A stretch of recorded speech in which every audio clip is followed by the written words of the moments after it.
প্রিয় চাকরি প্রার্থী ভাই বোনেরা, আসসালামু আলাইকুম। আমরা ইতিমধ্যেই জেনেছি যে ৪৭তম বিসিএস পরীক্ষার নিয়োগ বিজ্ঞপ্তি প্রকাশ করেছে পিএসসি।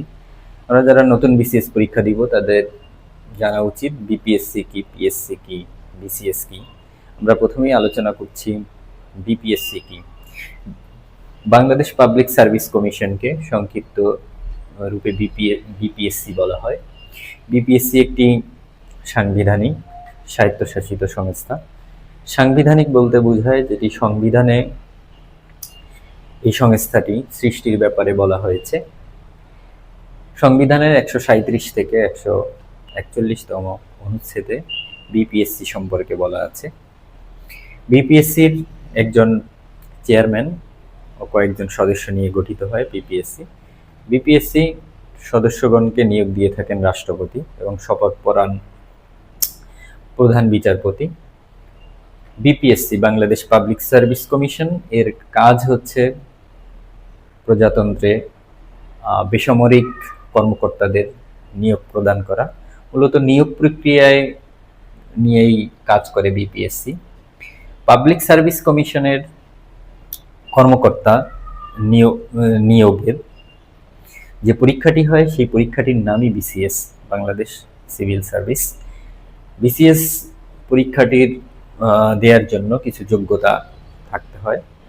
সেই যোগ্যতার মধ্যে আছে আপনাকে 4 বছর মেয়াদি অনার্স পাস করতে হবে, এবং যাদের 4 বছর মেয়াদি অনার্স নেই, 3 বছর মেয়াদি আছে, অর্থাৎ যারা ডিগ্রি পাস অথবা পাস করেছেন তাদের 1 বছর মাস্টার্স করে 4 বছর মেয়াদি হতে হবে, এবং একের অধিক থার্ড ক্লাস থাকা যাবে না।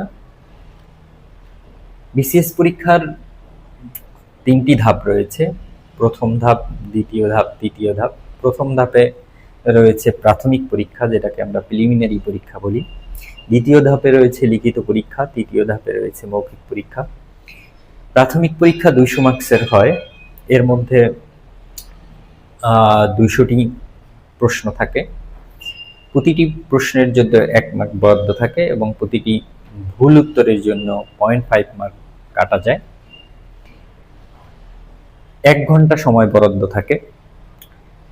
এই 200 মার্কস বাংলা ও বাংলা দ্বিতীয় থেকে আসে 35 মার্কস, ল্যাঙ্গুয়েজ লিটারেচার থেকে আসে 35, বাংলাদেশ বিষয়াবলী থেকে আসে 35, আন্তর্জাতিক বিষয়াবলী থেকে আসে 20, ভূগোল পরিবেশ ও দুর্যোগ ব্যবস্থাপনা থেকে 10, সাধারণ বিজ্ঞান থেকে আসে 15, কম্পিউটার ও তথ্য প্রযুক্তি থেকে আসে 15, গাণিতিক যুক্তি থেকে আসে 15, মানসিক দক্ষতা 15, নৈতিকতা, মূল্যবোধ ও সুশাসন 10। এই টোটাল 200। এখন আসি লিখিত পরীক্ষা। লিখিত পরীক্ষায় একটু যারা সাধারণ ক্যাডার ও প্রফেশনাল ক্যাডার ও বোথ ক্যাডার, তাদের জন্য সিলেবাসটা একটু ভিন্ন রয়েছে, সেই সম্পর্কে আলোচনা করব। কিন্তু সকল ক্যাডারের জন্য প্রিলিমিনারি পরীক্ষার সিলেবাস সেম, এই 200 মার্কসের পরীক্ষা দিতে হবে। সাধারণ ক্যাডার যারা আবেদন করবেন তাদের জন্য 900 মার্কসের পরীক্ষা দিতে হবে। তার মধ্যে বাংলা ও ইংরেজি, বাংলা প্রথম ও দ্বিতীয় দিতে হবে 200 মার্কসের, ইংরেজি প্রথম দ্বিতীয় 200 মার্কস, বাংলাদেশ বিষয়গুলি 200, আন্তর্জাতিক বিষয়গুলি 100, কম্পিউটার ও তথ্য প্রযুক্তি 100, গাণিতিক যুক্তি ও মানসিক দক্ষতা 100। এই টোটাল 900 মার্কস যারা সাধারণ ক্যাডারের জন্য বিসিএস পরীক্ষা দেবেন। এরপরে আসি আমি প্রফেশনাল ক্যাডারদের জন্য সাবজেক্টিভ 200 দিতে হবে, 200 মার্কসের পরীক্ষা দিতে হবে। এছাড়াও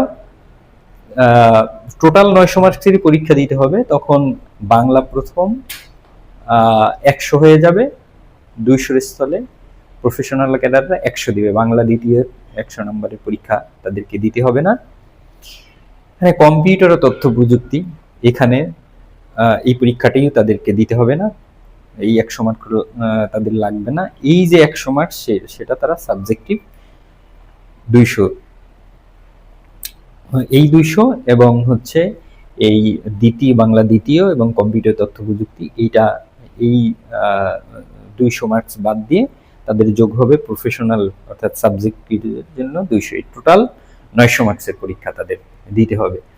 এবং যারা উভয় ক্যাডারে পরীক্ষা দিবেন তাদেরকে এই 900 মার্কসের পরীক্ষা তো দিতেই হবে, সাধারণ ক্যাডারের 900 মার্কসের পরীক্ষা দিতে হবে এবং সাবজেক্টিভেরও 200 মার্কসের পরীক্ষা দিতে হবে। টোটাল 1100 মার্কসের তাদেরকে পরীক্ষা দিতে হবে। এটাই ছিল আজকের ভিডিও। এছাড়াও পরবর্তী ভিডিওতে আমরা আলোচনা করব যে বাংলা প্রথম ও বাংলা দ্বিতীয় থেকে যে 35 মার্কস আসে, কোথা থেকে কত মার্কস আসে, এই 35 মার্কসের কিছু ভাগ আছে যে এই বিষয়গুলি থেকে প্রশ্ন এত মার্কসের আসে, যেমন বাংলা সাহিত্য থেকে প্রাচীন যুগ ও মধ্যযুগ থেকে 5 মার্কসের আসে। এইভাবে আমরা বিস্তারিত পরবর্তী ভিডিওতে আলোচনা করব। ধন্যবাদ সকলকে। আমাদের চ্যানেলটি সাবস্ক্রাইব করুন। পরবর্তী ভিডিও পেতে আমাদের সাথেই থাকুন। ধন্যবাদ।